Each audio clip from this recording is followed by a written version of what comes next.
And I think that's one of the biggest things in life in general, is that we're so afraid of failing. And we're afraid of what people are going to judge us. We're afraid of how we're going to see ourselves if we didn't do what we said we were going to do.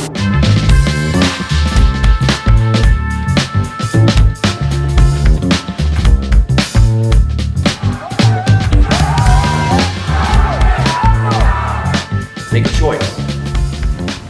Be a champion. I talk about this all the time. I talk about how Jiu-Jitsu is so important in people's lives, and here's the simple reason why. There's not enough things in life that allow us to have to face quitting over and over again. In Jiu-Jitsu, you're forced to say, okay, hey, I quit, let's reflect, okay, reset, go again. And I think that's one of the biggest things in life in general, is that we're so afraid of failing. And we're afraid of what people are going to judge us. We're afraid of how we're going to see ourselves if we didn't do what we said we were going to do. And let's think about how Jiu-Jitsu applies to that. In a group setting, in a class, you might have 5 people, you might have 50 people in a class.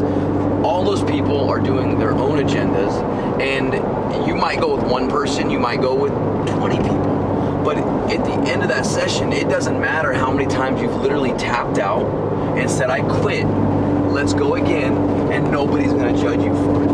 You know, you can actually, in one sitting, find an unlimited amount of holes in your game that you had to face that day. An average Jiu-Jitsu class might be an hour to an hour and a half. So you go through technique, you learn new things, which is another hard thing that we do in life, is we don't acquire new skills, and then we try to apply those skills right when you learn them. So you go with different people of different levels, and you either succeed or you fail. And as we get older in life, we are so afraid of failing. We're so afraid of showing people that we don't know what we're doing. We're so afraid of other people judging us because they may be better at something than us, or that we seem like we don't know as much as them. And that's the complete bullshit that we're hiding behind. Jiu-Jitsu, from the very beginning to as long as you do it, hopefully for the rest of your life, teaches us that it's okay to quit, because those moments, and I'm not saying quit, those moments of failure allow us to assess the data and figure out how we need to proceed moving forward to get better. And that's so much relatable to life, because when we're younger, we go to school, we acquire new skills, we learn new things, we're meeting new people, having new interactions.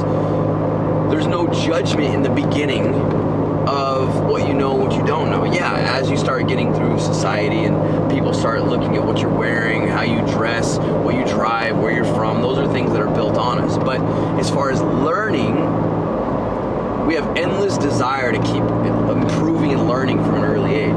We want to learn to walk, we want to learn to talk, we want to learn how to drive a car. It's all learning. But as we get older, we forget that learning is what allows us to grow. And martial arts, in general, hopefully keeps teaching us that we can always keep growing, because so many of us stop growing after we get out of early accomplishments. It might be high school, it might be some kind of education degree, but we stop growing. And if we stop growing, that means we're just staying idle. And to me, that's the most wasted time for us to spend our life. We only have one shot at this thing that we have here.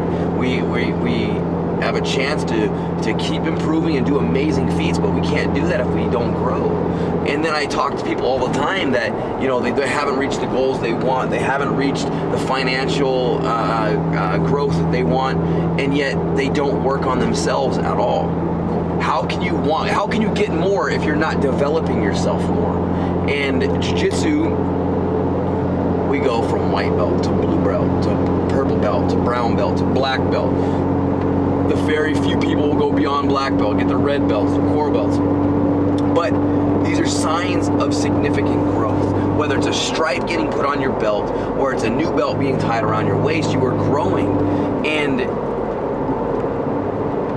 that's such a big thing that we're missing in our day-to-day, is that growth.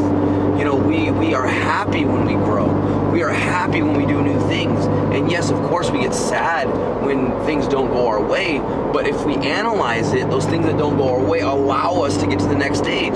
Just like in Jiu-Jitsu, I might go out and compete against the best guys in the world, and I might lose. Okay, it doesn't mean that I suck and I can't beat these guys. It literally means I have to go back to the drawing board, reassess where my holes were, and then realize, okay, do I want to take the time and address these issues?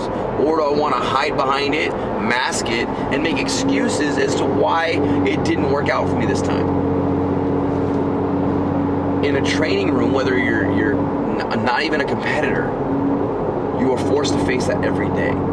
You know, I put my athletes, even my students, through these gauntlet rounds where I have to go through multiple people. I want them to lose. I want them to get submitted. I want them to feel adversity because I want them to grow from that. And that works from any ages. You know, we have our kids competition program that I'm working with now, and this is a very unique thing for me because it's new. I've never worked with the kids competition team before. And now we're developing this, and I'm seeing what makes these kids get excited, what makes them turn on. And it's almost the same thing as the adults, except that we had to simplify it a little bit more, but I see how hungry they are once they see when things work after they haven't been working. And of course they get frustrated, just like adults do. We get frustrated when it doesn't go our way. But we don't need to let that frustration be what prohibits us from growing. That actually should be our fuel. We can use that to say, okay, it didn't work out, why? Write it down, write it down, write it down, write it down. And then all of a sudden you go, oh my God, there's a pattern. Now if I break the pattern, I can start learning. I can start getting better. Now, that just acknowledging that might open up a new part of your game. You're growing again. And I know for me personally, I'll be training Jiu-Jitsu probably till the day that I die. But that's because the growth that it has allowed me to have, it's going to continue to allow me to have. Just like so many others that have said the same thing, Jiu-Jitsu has saved my life. Jiu-Jitsu actually isn't a thing that came out of the woodworks and picked somebody up and said, hey, I'm saving your life. It's the concepts of what Jiu-Jitsu has done. It's the growth that Jiu-Jitsu gives us. You know, and I'm not trying to sit here and do a Jiu-Jitsu pitch. This is just my connection to Jiu-Jitsu of why I feel Jiu-Jitsu is so important in every person's life. The relationships that you make with it, the growth that it gives you, the willingness to face adversity, to stand in front of the things that you didn't want to do before. Those are only things that martial arts, and in this reference, Jiu-Jitsu allows us to do. You know, there's so many things in life that we're afraid of facing. So we just, you know what, I'll do it later. I'll do it later. I'll push that off. It didn't happen. I'm hoping things are going to change. Things aren't going to change until you look in the mirror and you take the step to be willing to change yourself. The more we spend on ourselves, the more the things around us will change. And by doing things like Jiu-Jitsu, you are constantly faced with facing yourself. And that's why I think Jiu-Jitsu is so amazing. I think everybody should be doing it. And if it's not that art, something else that allows you to keep facing adversity. You got to be able to keep facing the things that you don't want to do, and then success is going to follow. But be willing to grow, be willing to fail, and watch where you're at with your success.